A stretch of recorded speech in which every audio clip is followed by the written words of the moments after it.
Les grenouilles rousses sont toujours les premières à se retrouver au bord de l'eau, par centaines ou milliers, dans un grouillement incessant, accompagné de cris rauques. Sans relâche, pendant des jours et des jours, les mâles cherchent les femelles avec lesquelles, bien sûr, ils s'accouplent.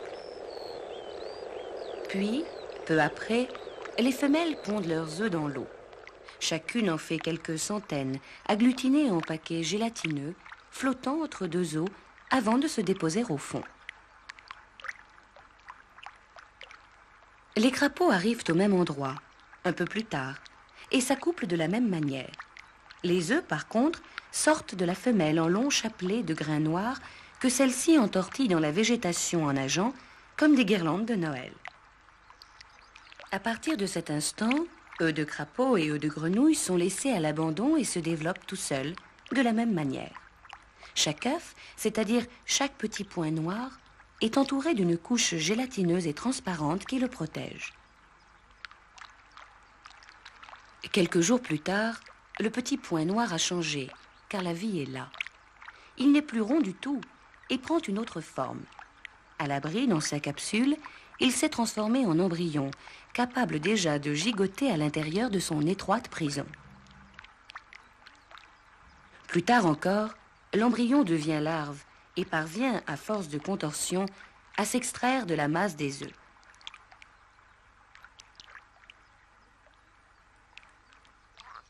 Le printemps sera déjà bien entamé lorsque finalement, après toutes ces transformations, chaque œuf de grenouille ou de crapaud aura produit un petit tétard. Au bout du compte, ils seront alors des milliers, des dizaines de milliers à explorer tranquillement l'eau de la mare ou de l'étang. Cela fait le bonheur d'un grand nombre de carnassiers, pour qui toute cette nourriture fraîche est une véritable aubaine. La larve de libellule fait partie de ces flibustiers d'eau douce, habiles profiteurs de l'imprudence des têtards, mais qui jouent un rôle très important dans le maintien de l'équilibre biologique de la mare.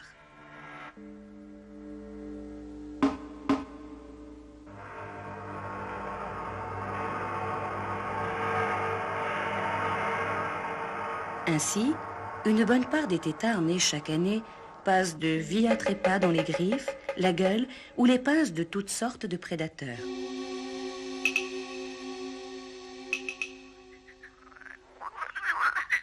Les heureux survivants, quant à eux, grandissent au fil des semaines et peu à peu subissent d'importantes transformations. Première nouveauté, ils sont maintenant équipés d'une paire de pattes arrière. Oh, pas bien grands, bien sûr, et qui ne leur servent à rien pour l'instant. Autre signe de transformation, certains têtards commencent à venir respirer un peu d'air à la surface. Puis apparaissent chez les plus vieux une paire de pattes avant, qui les font ressembler de plus en plus à une petite grenouille. La queue est maintenant le dernier souvenir de leur vie de têtard. De plus en plus, les grenouillettes pointent leur museau à la surface de l'eau et se rapprochent des bords de l'étang. Quelques jours plus tard, les voilà sorties de l'eau, minuscules, pas plus grosses que le bout de votre pouce. Elles sont prêtes pour le voyage inverse de celui qui a amené leurs parents à l'étang, quelques mois auparavant. Elles quittent l'eau en direction des prés et des forêts où elles vivront dorénavant.